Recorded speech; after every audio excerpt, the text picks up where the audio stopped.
Olá, bem-vindos ao Fertilicast, um podcast feito para informações de saúde reprodutiva, trazendo os convidados com qualidade, com competência, informações com critérios científicos e médicos.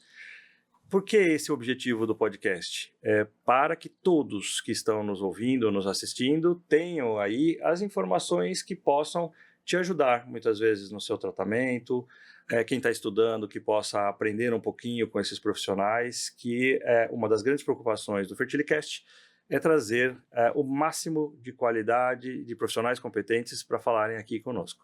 Eu sou o Dr. Valdemar Carvalho, e nós vamos dar início agora com dois convidados que eu gosto muito, que são grandes amigos.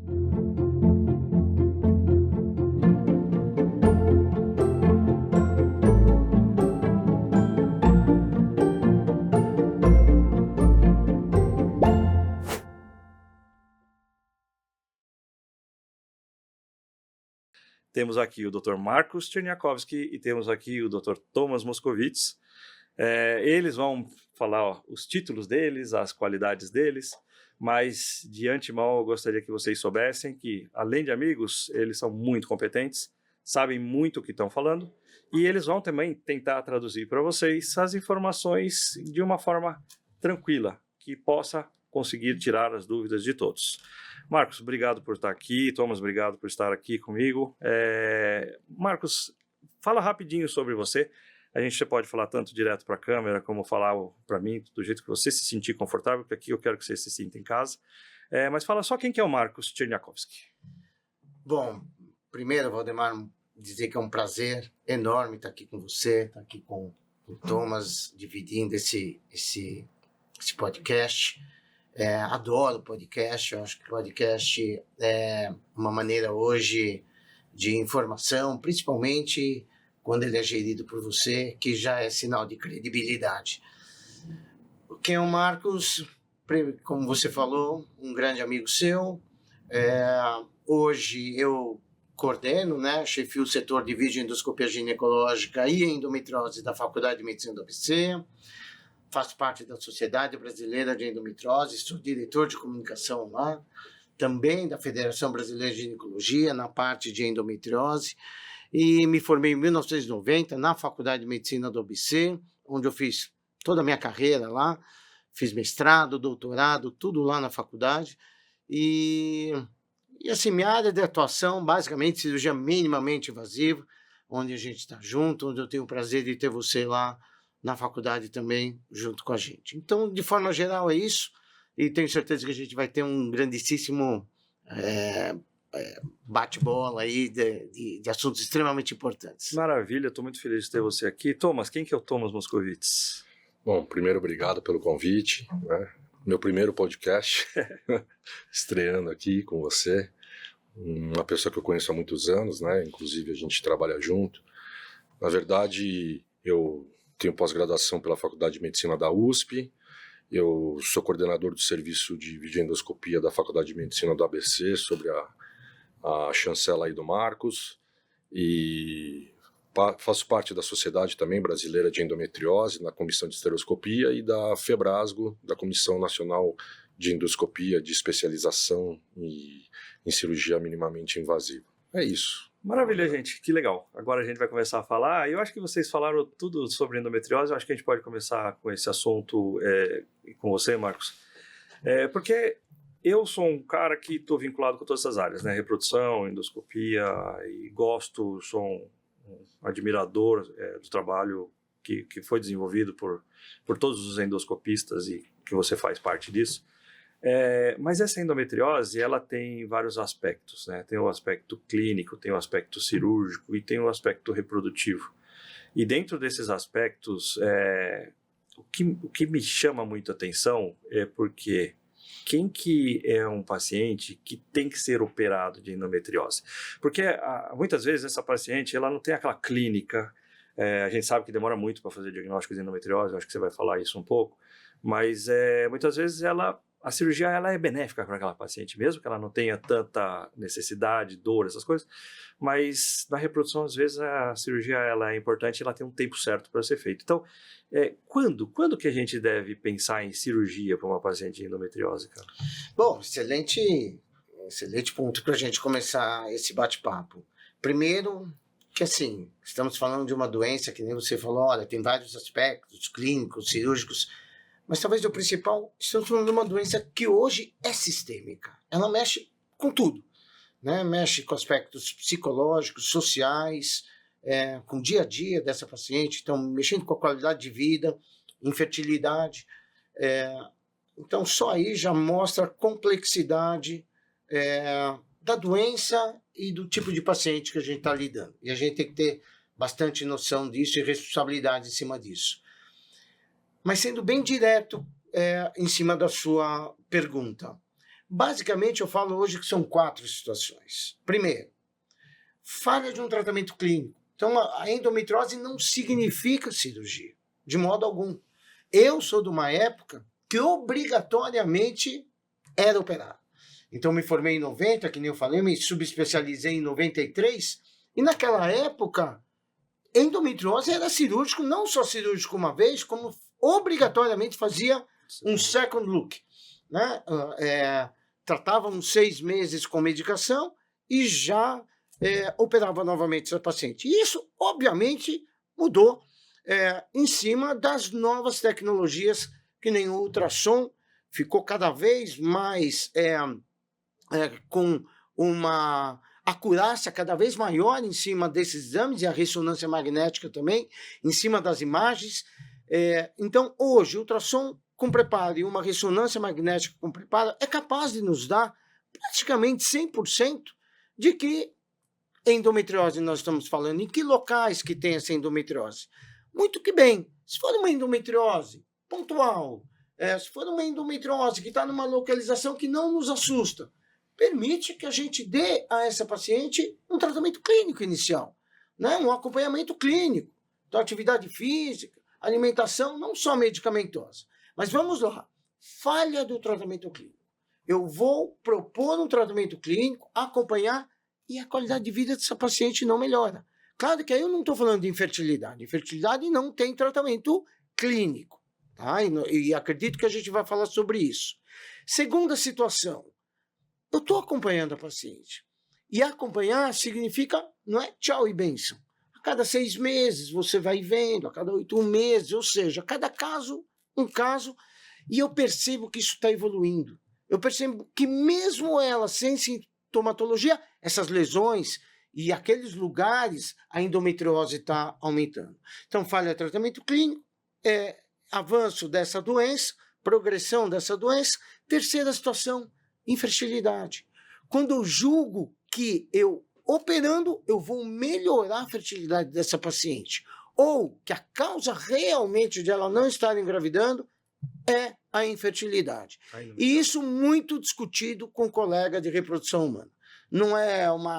Eu não vejo problema nenhum de se acompanhar em conjunto e em comum acordo. Hoje eu recebo do colega de reprodução humana falando, poxa, essa paciente precisa operar antes de eu fazer algum tratamento de fertilidade ou alguma coisa nesse sentido. E a quarta situação, situações especiais como comprometimento de intestino, outros órgãos que não a pelve propriamente dita. Então, comprometimento de intestino, apêndice, diafragma, bexiga, de forma um pouquinho mais avançada. Tá? Então, basicamente, são essas 4 situações. Claro que nós temos outras muito pontuais, mas essas 4 acho que respondem a tua pergunta. Maravilha, não existe mais aquela laparoscopia diagnóstica, né, para fazer, você só colocava a laparoscopia no passado, a gente viveu isso, né, olhava, tem endometriose, né, agora não, agora você já vai todo mapeado, quando você vai para a cirurgia, você já vai com tudo mapeado, sabendo exatamente o que você vai fazer, e já falando para o paciente os riscos que ela corre de acordo com o procedimento que você vai fazer, né. Sem dúvida. E eu costumo falar, Valdemar, nós somos surpreendidos positivamente numa cirurgia. Ou seja, eu vou preparado para uma situação que possa ser mais complexa pelo mapeamento que ela fez e eu percebo uma coisa um pouco menor. Mas hoje já não se admite o contrário. Eu ser surpreendido com alguma, por exemplo, ultrassom feito por profissionais também que entendem disso e são especialistas nisso, do ponto de vista radiológico, ele fala que não tem comprometimento intestinal, eu chego lá e tem comprometimento. Essa situação a gente já não aceita mais hoje e é muito raro acontecer. Então, mas isso é uma pergunta que eu até tenho uma curiosidade, porque você conhece todo mundo aí, você dá aula pelo Brasil inteiro.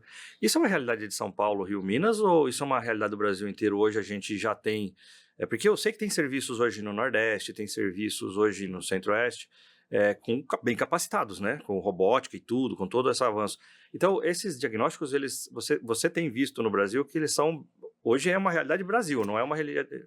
Não creio. Eu acho que a gente tem que ter muito cuidado, porque quando a gente fala em Brasil, eu costumo falar, são vários Brasis que a gente está falando aqui.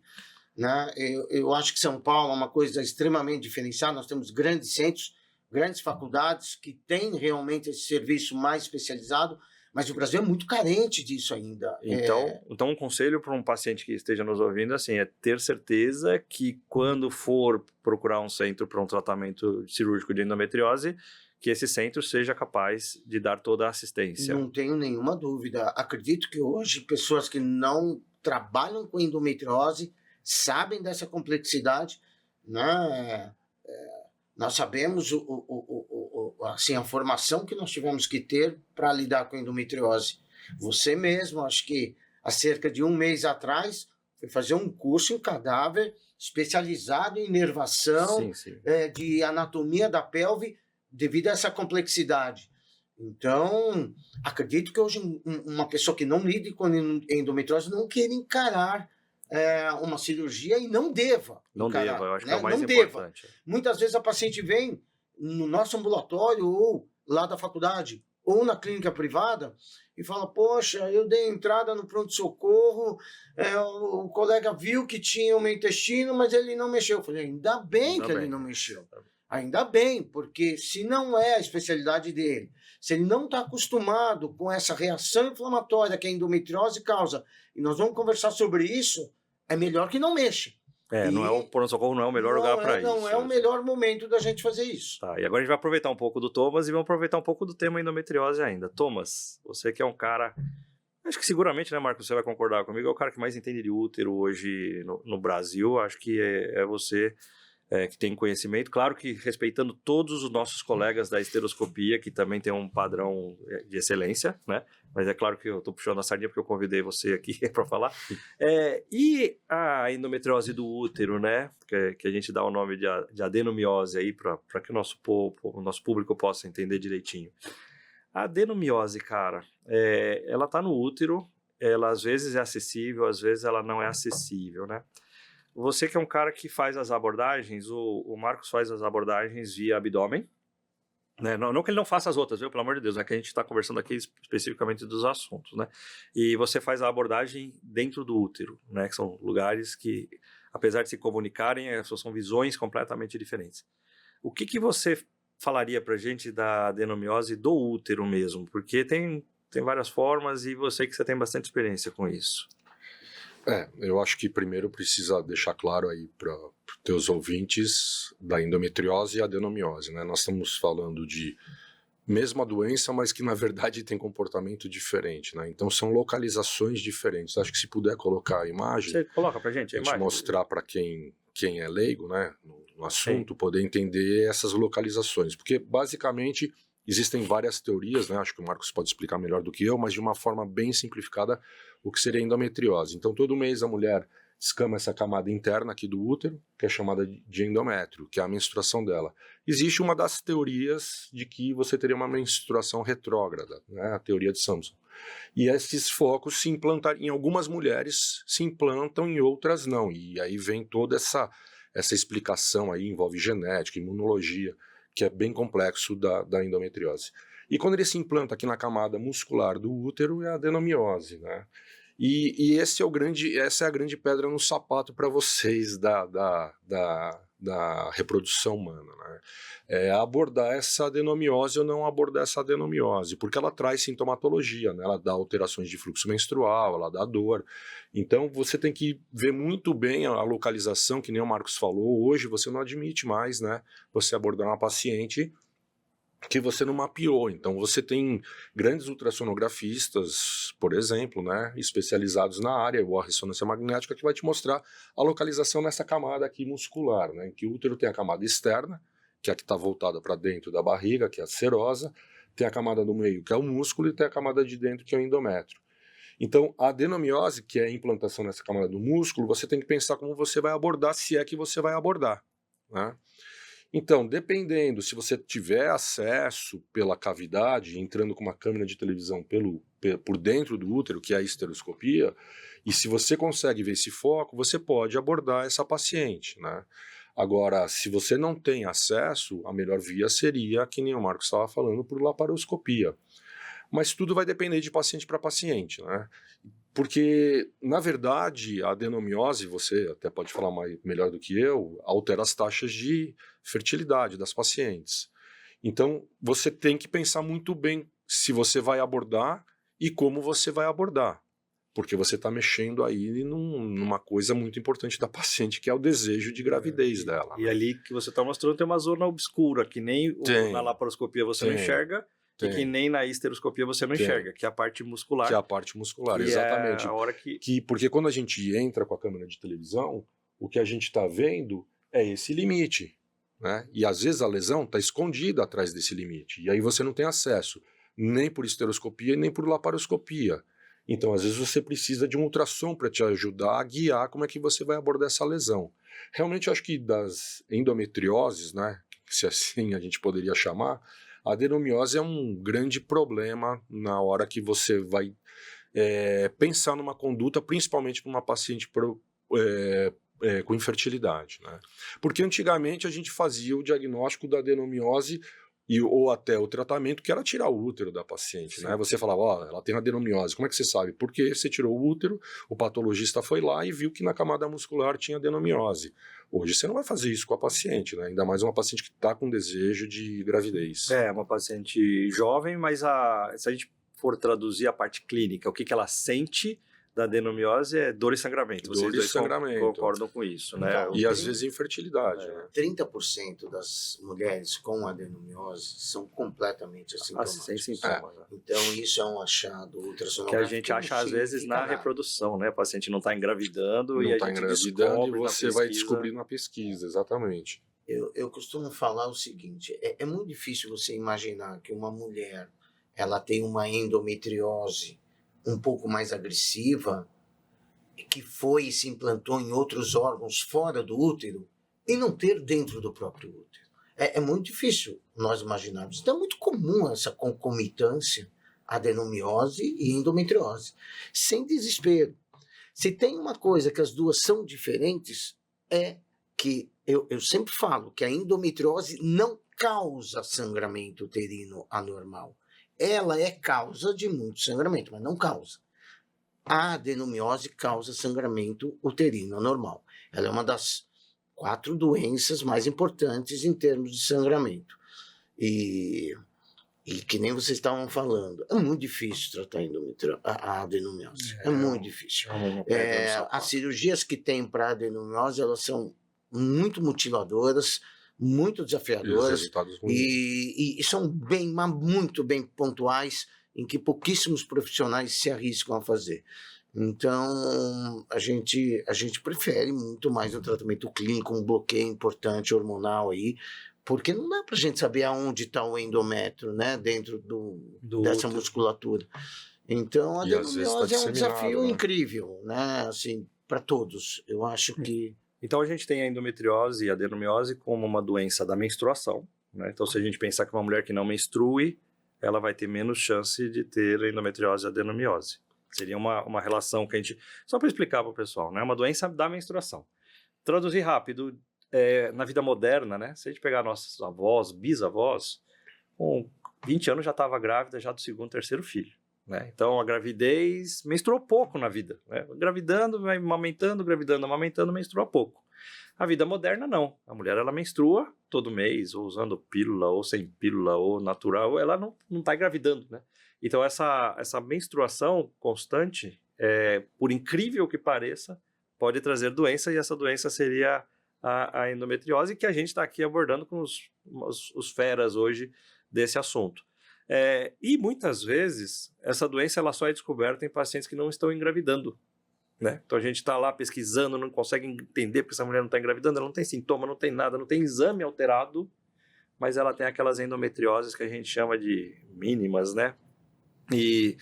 Só que nessa endometriose, quando você estava falando, Marcos, e o Thomas falando aqui, eu lembrei de uma situação que eu não sei se hoje ainda ela existe, que é a endometriose central e a endometriose periférica. Se fala ainda disso, aquela endometriose que pega o útero, adenomiose, septo, vai ali para o intestino, ou aquela doença que pega ovários e faz aqueles cistos enormes no ovário, porque esse é um assunto que eu queria abordar com você, os tais dos endometriomas, né? Que são as doenças da endometriose que acho que seguramente é o que mais dá medo para o médico da parte reprodutiva, né? Existe essa separação ou não? A endometriose hoje é uma doença ainda que dá as classificações tradicionais? Não, Valdemar, assim, vamos lá. Seriam classificações que a importância é muito mais cirúrgica do que propriamente em termos de repercussão para essa mulher, né? Existem endometrioses que a gente fala, o que é central? Localização, então é aquela que pega intestino junto com o útero. As laterais pega a região do paramétrio, para que as pessoas entendam onde passa o ureter, onde passa grandes vasos também. Mas assim, isso é muito mais importante do ponto de vista cirúrgico para quem está operando, até para padronizar, né? Você sempre, numa cirurgia, você acaba começando pelo mais fácil, para chegar na região mais complexa para se fazer. Então, assim, não é que é mais importante, olha, eu tenho... porque às vezes o comprometimento intestinal é muito mais importante naquela paciente do que o próprio comprometimento ovariano dela, que é lateral. A própria aderência, que é coisa grudada, é mais importante do que, de repente, aquela lesão pequenininha no intestino. Então é só em questão de localização, não em termos de prognóstico para essa mulher, não em termos de que a central dói menos, a lateral dói mais, não tem nada nesse sentido. Eu fiz essa pergunta até um pouco de propósito, pensando na parte reprodutiva, né? Que muitas vezes o paciente chega, ela tem os ovários bonitos, tranquilos, e ela vem para engravidar. E a gente descobre uma endometriose que tem uma camada de infiltração no intestino bem pequenininha, ela não tem muito sintoma, tal. E aí a gente fica assim, pô, essa paciente ela não tem a doença dos ovários, né? Mas não está engravidando. Então, alguma doença, a endometriose, ela afeta, né? Acho que 50% das mulheres que têm endometriose têm dificuldade para engravidar, 50%, arredondando aqui, não vão engravidar naturalmente. Eu já tive pacientes com endometriose super grave e que ela engravidou naturalmente. E tem pacientes com endometriose bem pequenininha que não engravida. Então, isso a gente ainda está para estudar, entender mais, porque isso é uma parte complicada. Mas o que eu estava perguntando é exatamente isso, porque às vezes a gente encontra uma endometriose no intestino e as pacientes querem saber disso, né? Mas ela não tem muito sintoma e os ovários dela estão preservados. Antes de pensar numa cirurgia, eu poderia pensar nela engravidar, né? Você concorda com isso? Por exemplo, mesmo que seja um tratamento de reprodução assistida. Um caso desse, por exemplo, não seria cirúrgico inicial, nunca. Cirúrgico inicial. Então, olha só, assintomática ou oligossintomática, muito pouco sintoma. Uma lesão no intestino, tudo bem, essa lesão no intestino eu posso acompanhar. Existem lesões, não importa em que órgão que nós estamos vendo, que nos deixa confortável em acompanhar. Não tem problema se é de 1 centímetro ir para 2 centímetros. Não, mas a pergunta até para esse paciente que está nos ouvindo, até que ponto eu tenho que operar ou não? Porque tem uma invasão do intestino, né? Então vamos supor que ela tenha lá 75% de invasão chegando muscular e quase chegando na mucosa intestinal. Ela não tem quase sintomas, que eu acho que é difícil não ter, mas ela quase não tem sintomas. Se ela engravidar, tem algum problema? Vai secar essa lesão? Tem risco para ela? Porque é isso que elas querem saber, entendeu? Tem risco para mim? Talvez não exista, Valdemar, uma doença mais individualizada do que a endometriose. Eu falo isso. Cada caso ele tem que ser muito bem discutido, inclusive com a paciente. A paciente precisa estar ciente do que ela tem. Muitas vezes a paciente vem no consultório e fala, eu tenho endometriose, eu já operei, inclusive, de endometriose. Aí eu falo, me fala exatamente o que é a endometriose que você operou. Não sabe explicar. Então, não sabe, muitas vezes, nem a doença que ela tem, o que repercutiria isso. Mas, assim, o mais importante, a mensagem que tem que ser passada para todos que estão nos ouvindo, é que uma paciente não opera porque ela tem endometriose. Ela opera porque ela tem repercussão da endometriose. É diferente. O fato dela ser assintomática me permite que eu acompanhe. Mas esse caso que você me falou, 75% de invasão de um intestino, é um caso já mais avançado. Então, independente, porque você mesmo falou, o limiar de dor de cada paciente é diferente um do outro. Né? Então, aí entraria naquilo que eu falei, progressão da doença. Em algum momento, isso foi de 25%. Em algum momento, foi de 10%. Agora está 75%. Então, eu não posso considerar a partir de 75%. Já houve uma progressão. Então, eu vou discutir isso com a paciente. Tá? Agora, são casos pontuais em que a sintomatologia é o mais importante. E só para terminar, 30% a 50% das mulheres com endometriose têm uma dificuldade de engravidar. Mas tem essa história. Não é que ela vai ter essa história. Então, muitas vezes, a paciente ela tem o diagnóstico de endometriose e ela leu lá que tem relação com a infertilidade e já acha que ela vai ter. Não. Então, 30% a 50% das mulheres com endometriose têm uma história de infertilidade. Significa que 50% a 70% vão engravidar naturalmente, mesmo com endometriose. Tem mulheres que vão nascer e morrer sem saber que tinham endometriose. Então, eu costumo virar para as minhas pacientes, eu falo assim, né? Às vezes, quando tem um caso, eu viro para ela e falo assim, olha, eu falo, vou fazer uma brincadeira com as palavras, mas que é uma verdade, né? Ter endometriose não necessariamente você vai ter infertilidade, mas quem tem infertilidade, uma das causas pode ser endometriose. E eu acho que isso que tem que ficar mais claro, que o Marcos falou, é o seguinte, você opera o sintoma, né? Então, por exemplo, a paciente tem infertilidade, tem endometriose, mas ela não tem dor, por que você vai operar? Né? Então, você tem que conversar muito bem com a sua paciente, uma consulta de endometriose dura pelo menos aí 1 hora, né? Porque você tem que saber exatamente o que ela está sentindo, se ela quer naquela hora se ver livre da dor, ou se ela não tem dor, por que você vai pôr ela na mesa de cirurgia e operar, né? Se o caso dela é uma infertilidade. Ela pode ter um comprometimento intestinal, mas ela não está obstruída, ela não está semi-ocluída, né? Então, ou seja, ela está evacuando, não está sangrando com as evacuações. E aí vai. Então, acho que uma boa conversa e saber o que a paciente quer naquele momento é o que vai te ditar a conduta, né? Não existe assim, olha, eu vou fazer isso para essa paciente. Claro, mais ou menos, que nem o Marcos falou, um caso avançado, tudo bem, vai estar progredindo. 1 hora estava com 25%, que nem ele falou. Tá. E ainda, porque eu não queria falar só de endometriose no nosso podcast, quero aproveitar vocês com a experiência de vocês para outras coisas, mas eu quero saber de vocês dois. O paciente chegou com endometrioma, então é o cisto de endometriose dos ovários, grande, e ela não tem filhos, ela está lá com 30 e poucos anos, tem vontade de ser mãe. Vocês dois, a gente já sabe que hoje é uma prática de recomendam o congelamento dos óvulos antes desse procedimento cirúrgico? Fato, vocês dois fazem isso? Eu acho que a primeira coisa você tem que ver a reserva ovariana dessa paciente, né? Acho que uma coisa antes de responder isso toda paciente que você vai abordar de endometriose e ter infertilidade ou que queira engravidar e que é jovem, você tem que ver a reserva ovariana dessa paciente e aí você vai operar e aí você vai saber como estava essa reserva posterior. Se é uma paciente, hoje em dia a mulher hoje ela trabalha, hoje ela ocupa altos cargos, né? Então ela deixou a gravidez um pouquinho para mais tarde. Eu acho importante você recomendar uma reserva ovariana para dependendo do caso, sim, se a paciente não está querendo engravidar naquele momento, né? O que acontece? O endometrioma, por si só, quando ele vai crescendo, ele vai comprimindo essa cápsula desse ovário. Isso vai destruindo a reserva dela, né?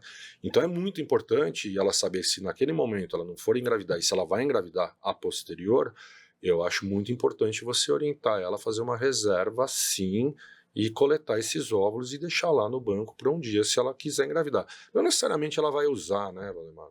Pode ser que ela engravide naturalmente, mas você não orientar, eu acho que você aí está cometendo um erro com a sua paciente, né? Eu acho que você tem que orientar se ela vai fazer, não vai fazer, isso é outra história, mas que você tem que hoje em dia orientar, sim, essas mulheres têm que orientar. Essa possibilidade. Eu né? acho. A sua visão é a mesma, Marcos? Assim, o que acontece? Até nós, como ginecologistas gerais, nós temos uma função hoje em dia para qualquer paciente, de 32, 33, que tem desejo reprodutivo, muitas vezes que se separaram, muitas vezes que vão fazer algum tratamento, falar que existe a possibilidade de fazer o congelamento. Eu acho que é a função de orientação, inclusive, do ginecologista.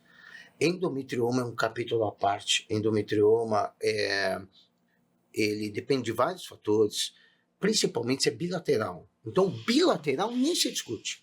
Bilateral, eu te diria que você vai mexer, você está indicando uma cirurgia, você vai mexer nesses 2 ovários, a chance de diminuição da reserva ovariana e muitas vezes de ser irreversível é grande, não é pequena.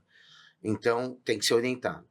Eu oriento todas. Todas eu falo sobre congelamento de óvulos, que tem indicação cirúrgica, tá? Porque não é todo endometrioma que tem indicação cirúrgica. O ovário é um patrimônio da mulher. Eu acho que de todas as localizações da endometriose, que a gente fala aquela mais intestinal, ou aquela no peritônio, né, na camada que reveste o abdômen, a de ovário é a que a gente realmente tem que ter um cuidado maior, porque isso pode determinar o futuro obstétrico e o futuro hormonal dessa mulher. Então a gente precisa cuidar, assim, da melhor maneira possível. Então pedir um hormônio antimileriano, saber da reserva ovariana e falar da possibilidade de congelamento, acho que é uma obrigação nossa. Mas só para ficar claro para todo mundo que está ouvindo a gente. Então, vamos supor que ela tem uma reserva ovariana ótima, muito boa. Assim, o hormônio antimileriano, para números, para vocês saberem, é quando ela é abaixo de 1,5, né? Ela é um pouco diminuída, entre 1,5 e 3 é uma reserva esperada e acima de 3 é uma reserva muito boa, né? Quando você tem uma reserva muito boa, muitas vezes vocês... O que é isso importante? Elas querem saber, né? O pessoal quer saber. Pode ir para uma cirurgia de endometriose, mesmo nesses ovários bilaterais, grudados atrás do útero, ou, como você disse, não, eu prefiro, mesmo que ela tenha uma reserva muito boa, tirar esses óvulos primeiro, para depois eu me sentir mais tranquilo para fazer a cirurgia dessa paciente. Por quê? Porque a gente sabe que quando você vai fazer essa cirurgia, você pode machucar esse ovário, dependendo dos casos, e gente, para vocês entenderem, é tudo bloqueado, é tudo fechado, tem que separar os tecidos, e às vezes você pode pegar uma vascularização ali e comprometer o ovário, né? Pode comprometer um ovário, né? Então, você vai sempre pedir para congelar, mesmo que tenha uma reserva boa. Não existe sempre, não existe sempre nessa história, não. Eu vou te falar o seguinte, e isso é importante que quem está nos ouvindo tenha essa sensação. Quando a gente fala em endometrioma, no caso da endometriose, nunca está sozinho. Hoje o endometrioma é um marcador de uma endometriose um pouco mais agressiva. Nunca esse ovário está solto, ele vai estar grudado. E grudado significa que tem uma reação inflamatória importante, passando perto de estruturas importantes, muitas vezes ligado a comprometimento intestinal também. Então essas cirurgias de endometrioma, elas não são cirurgias de baixa complexidade, são cirurgias já de alta complexidade. Quando é bilateral, Valdemar, eu não tenho bola de cristal, eu falo para elas, eu não tenho como prever. Então a gente já parte do seguinte princípio, usando isso que eu falei, que a complexidade cirúrgica vai ser grande, eu não vou mexer só no ovário dela, eu vou mexer em outros locais e eu vou tirar toda essa reação inflamatória. Uma vez indicado cirurgia, eu preciso resolver o problema dela. Hoje a gente trabalha muito com uma cirurgia que a gente chama one shot, um tiro. Como câncer, por exemplo. A gente tenta tirar o máximo de lesões que você está vendo e deixar aquela pelve completamente sem lesão. Nem pensamos numa segunda cirurgia. É para ela ter essa cirurgia definitiva. Então, assim, bilateral me chama muito a atenção e eu falaria para ela que eu acho que é importante. O unilateral, não. Num caso como esse, eu tenho hormônio antimileriano e eu acredito que com quem vai operar são pessoas especializadas, vai ter total cuidado em mexer com esse ovário. Vai usar técnicas que a gente usa hoje em dia, cauterizar pontual, tentar mexer o menos possível com o tecido bom que ela tem do ovário. Então eu ficaria bem tranquilo com essa situação também. Então, tá bom. Mas o que você pode fazer também, de repente, se você indicou uma cirurgia, você tira um fragmento, né, e usa esse tecido posterior, guarda esse tecido para Congelamento ovariano. né? Congelamento ovariano hoje ainda é um outro capítulo, da área reprodutiva que está crescendo. Mas é uma muito, das né? hipóteses, né? Não, mas maravilha. A gente falou um pouquinho mais que a metade do nosso podcast de endometriose, porque eu acho que seguramente é um tema hoje cirúrgico, né? Mas a gente tem outras doenças que precisam ser abordadas, né? E que vocês dois fazem brilhantemente.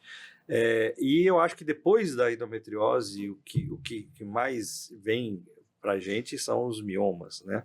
Então, os miomas, eles têm ali componentes dentro do útero, que vão simplesmente não atrapalhar em nada a função reprodutiva, né? Mas tem miomas que vão atrapalhar demais a função reprodutiva.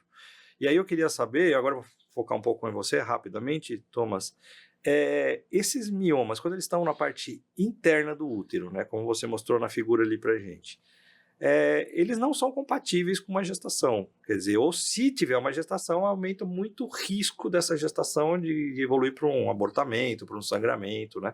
Ou até causar realmente a dificuldade ou a infertilidade. Principalmente quando a gente está falando de fertilização in vitro, que é um tratamento caro, onde a gente vai colocar um embrião que a gente já quer assegurar que dentro do útero não tenha nenhuma doença ali que possa nos prejudicar. Só que é uma entidade delicada, né?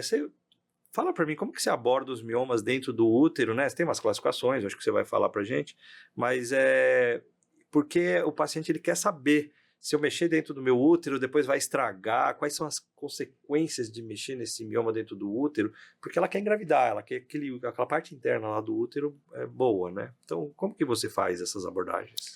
Bom, quando você fala de mioma, assim como endometriose, é um capítulo bem à parte, né? Também é um problema aí, principalmente para as pacientes que querem um desejo reprodutivo. Se puder colocar a imagem de novo, só para mostrar como é que a gente mais ou menos fala sobre os miomas, mas na verdade o mioma ele foi responsável até por uma classificação da Federação Internacional de Ginecologia e Obstetrícia, mas eu vou me ater basicamente aos miomas que a gente aborda para dentro da cavidade uterina, que teoricamente são eles que levariam à infertilidade e prognósticos obstétricos muito ruins, né? Então, trabalho de parto prematuro, abortamento e por aí vai. Então, tem os miomas G0, né? Segundo a classificação, são eles que estão totalmente dentro da cavidade. G1, quando ele tem uma parte dele da cavidade e uma parte na camada muscular, e o G2, quando ele tem mais, a parte maior dele está dentro da camada muscular e ele um pouquinho dentro do útero. Para você abordar um mioma numa paciente que quer engravidar, você vem por esteroscopia, que você entra por uma câmera de televisão no útero da paciente e você tem dois jeitos, ou você vai fazer um fatiamento desse mioma, ou você vai fazer uma técnica que a gente chama da técnica da enucleação. Por que isso, né? A gente sabe que quanto mais você provoca dano no seu tecido, pior é lá na frente. O que eu estou querendo dizer?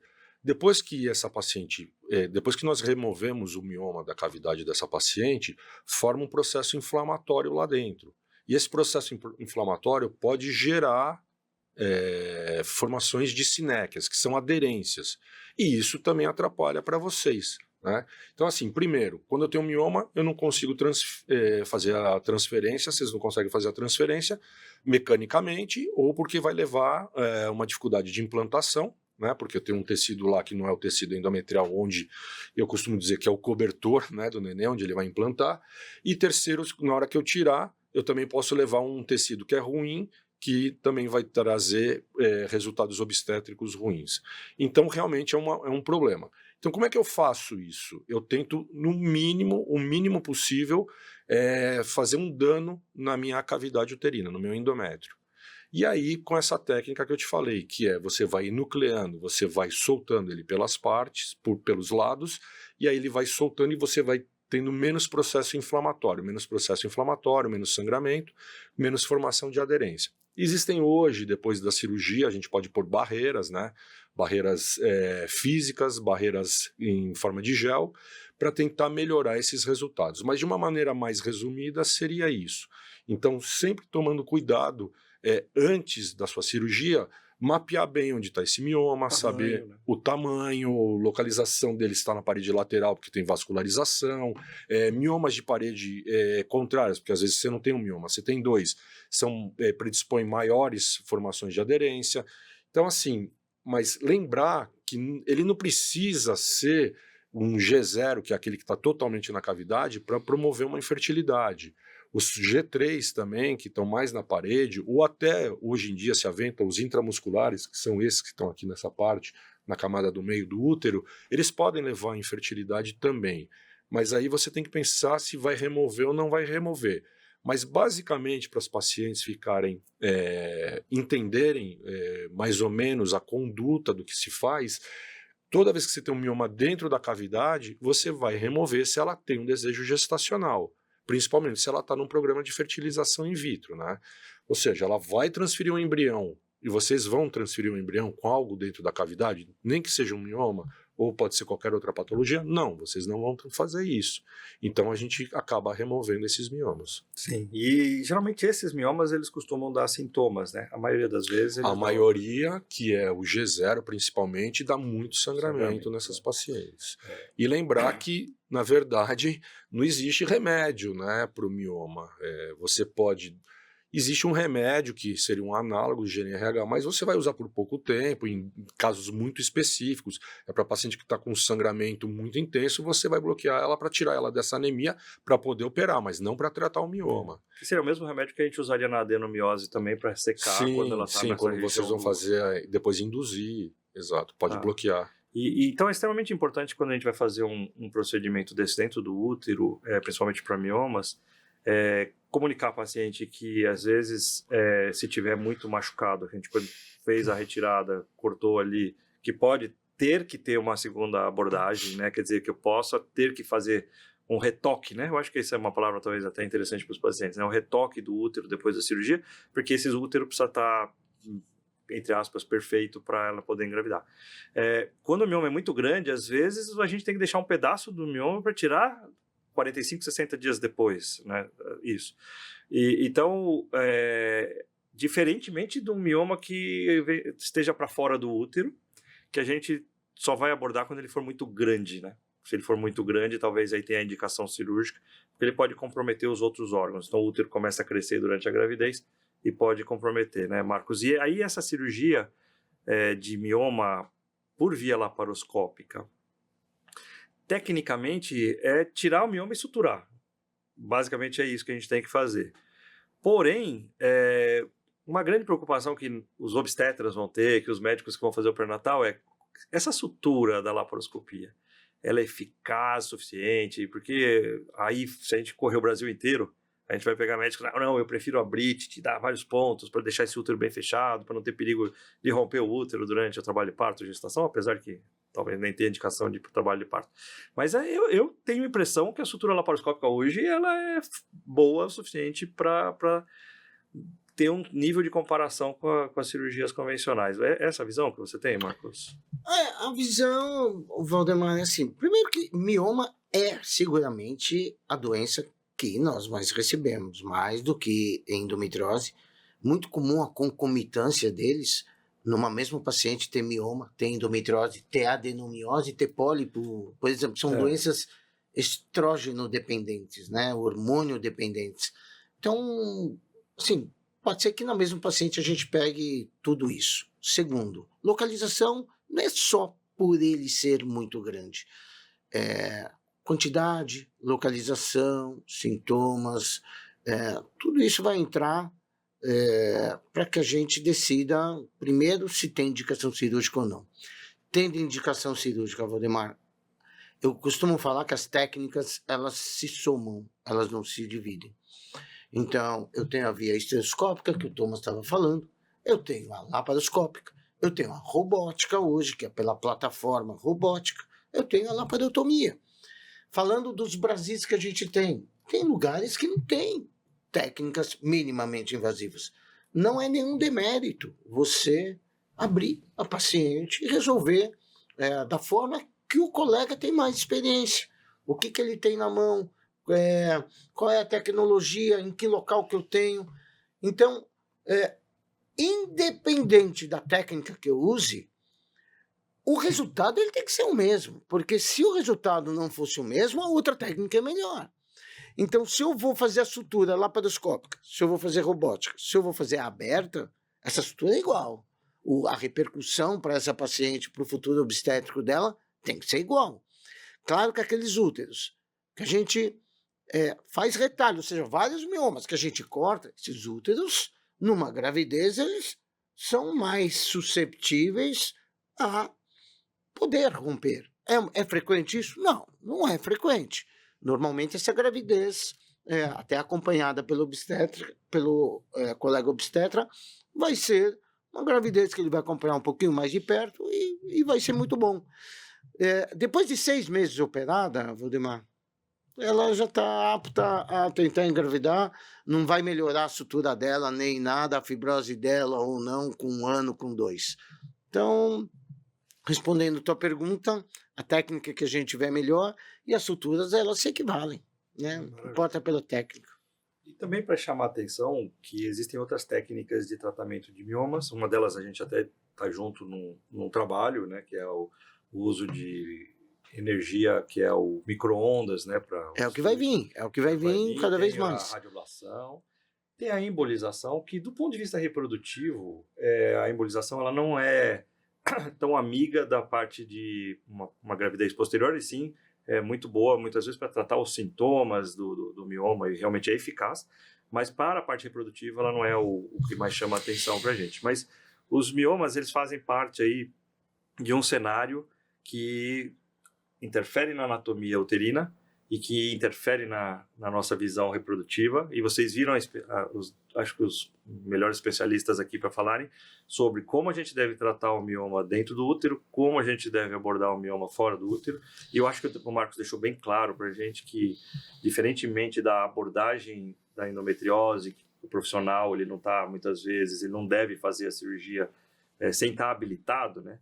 O mioma já é uma cirurgia que os ginecologistas, quando eles terminam a residência médica, começam a operar e são cirurgiões ginecológicos, eles se sentem muito confortáveis, e aí a técnica que ele vai utilizar é a técnica que ele se sente mais confortável, com os resultados bons. Só que o Thomas falou dos negócios de evitar aderências, né, o gel de barreira. Você acha que esses mecanismos de evitar aderências, que são as complicações pós-operatórias, que podem envolver inclusive a anatomia da mulher na parte reprodutiva, você acha que isso é uma coisa que ainda está estudando, ou que a gente já tem uma tranquilidade já para estudar? Boa pergunta. Eu acho que é um caminho muito grande ainda de estudo. Nós não temos nenhum grande trabalho, nenhuma metodologia bem realizada. Então, a parte científica ainda a gente precisa trabalhar muito. A aderência, que é essa, não importa se por via abdominal ou por via estereoscópica dentro do útero, ela se faz nos primeiros 3, 4 dias aí que a gente opera.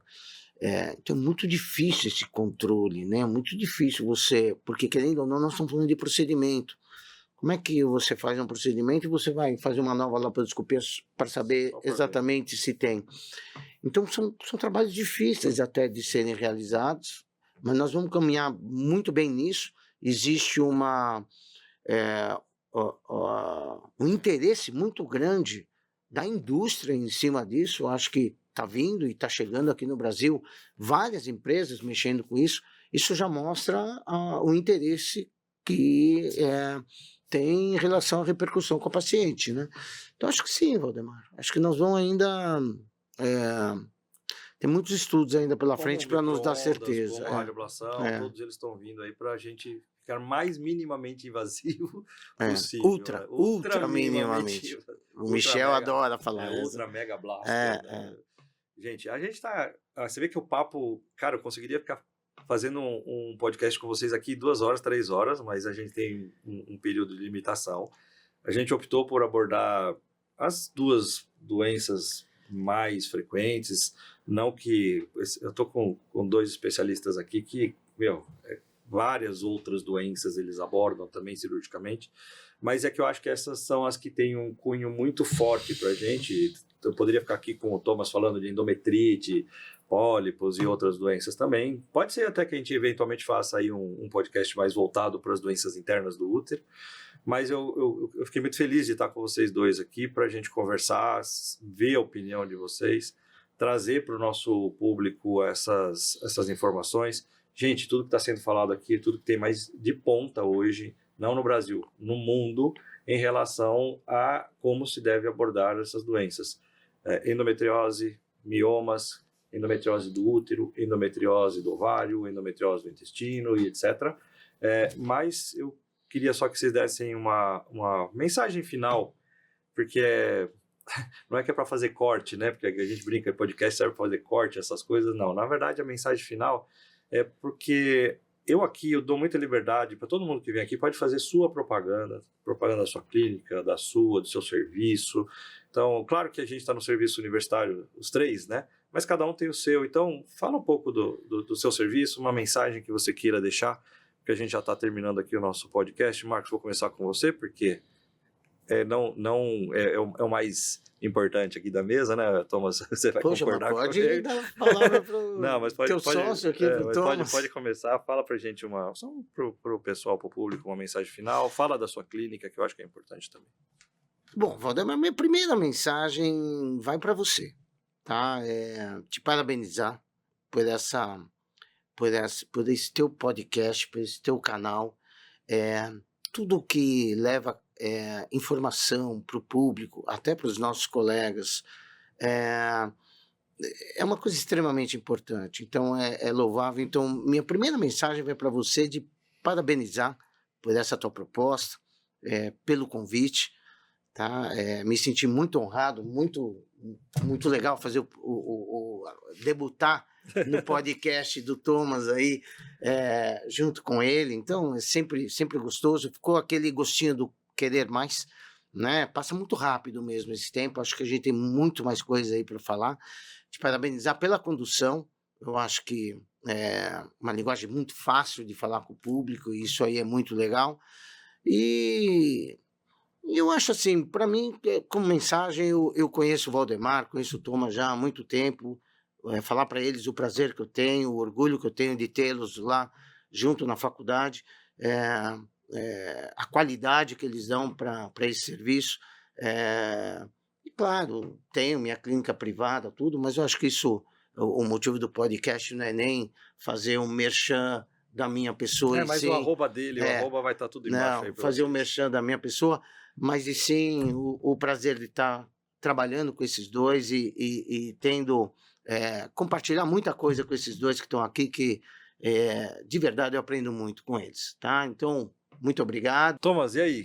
Fala aí, debutante, fala aí. O que você gostou? Fala a mensagem para o público. Foi bom para mim também. Não, muito bacana essa sua iniciativa, né? Que nem o Marcos falou. Eu acho que hoje em dia você falar de infertilidade, trazer isso para os pacientes de uma maneira assim, numa linguagem, né? Bem fácil para elas poderem entender, que é o que você está fazendo, como o Marcos falou, como eu tentei falar aqui também. Espero ter passado a minha mensagem. E não poderia deixar de agradecer a você, né? Sempre que eu tive uma dúvida aí de infertilidade, a gente sempre discutiu bastante, aprendi bastante com você nos ultrassons e nas condutas de infertilidade. Agradecer ao Marcos pelo apoio sempre que deu e a oportunidade lá na Faculdade de Medicina do ABC. Se não fosse ele conduzindo lá todo esse serviço, né? Hoje eu acho que você trouxe uma primazia para o serviço, né, Marcos? Nossa. Como ele fala, o nosso serviço, né? Então, acho que, como ele costuma pôr nas aulas dele o maestro, eu ponho ele lá como maestro, né? E cada um está tocando seu instrumento. Mas a grande coisa é que a gente tem liberdade para poder fazer isso, né? Pesquisar, fazer os trabalhos e poder trazer isso. Não é porque a gente quer ter o nome na revista, tudo, mas é porque a gente quer trazer inovação para os pacientes, né? Trazer o que tem mais de ponta. Hoje a gente tem uma possibilidade de ter um serviço com com instrumentos e com cirurgias que antigamente você falava, pô, no serviço público isso é impossível, né? E isso o Marcos possibilitou lá, gente. Então, acho que tem um grande crescimento para todo mundo, acho que isso foi muito bacana. E que nem o Marcos falou, acho que a intenção aqui é a gente vir falar sobre o Fertilicast, né? Não, é trazer E te informação agradecer e espero que as pessoas possam ter entendido o que a gente quis transmitir. Obrigado. Sim, sim. Então, eu que agradeço. O Thomas, ele é humildemente falando, mas ele tem um tratado de estereoscopia, ele tem um Nós atlas, temos, né? nós Todo temos mundo. um atlas de estereoscopia, mas você é o idealizador, a gente tem que saber que isso é verdade. O plano era esse mesmo, é passar para vocês todos o que é, né? O que é uma cirurgia, o que é uma endometriose, o que é isso. Não é um bicho de 7 cabeças. Quando o médico indicar um procedimento cirúrgico, não tenham medo, só tenham segurança que esse médico vai fazer o melhor para você. Então, como sempre, né? Pesquisem quem é o profissional, qual a capacidade dele, como que ele é, por isso que eu acho que eu faço questão que eles tenham os arrobas e os Instagrams todos aqui, vai estar na nossa apresentação. Eu queria dizer, então, que esse foi um episódio para que a gente abordasse a parte cirúrgica relacionada à infertilidade. Esse episódio e muitos outros estão no Fertilicast, que está nas principais mídias, nos principais streamings, no YouTube. Se vocês puderem lá clicar um gostei, dar um joinha e fazer um comentário, a gente agradece. Quando a gente pode propagar essa informação, a gente sente muito mais prazer de estar aqui com vocês e trazendo essas informações com credibilidade. Eu sou o Dr. Valdemar Carvalho e esse foi mais um episódio do Fertilicast.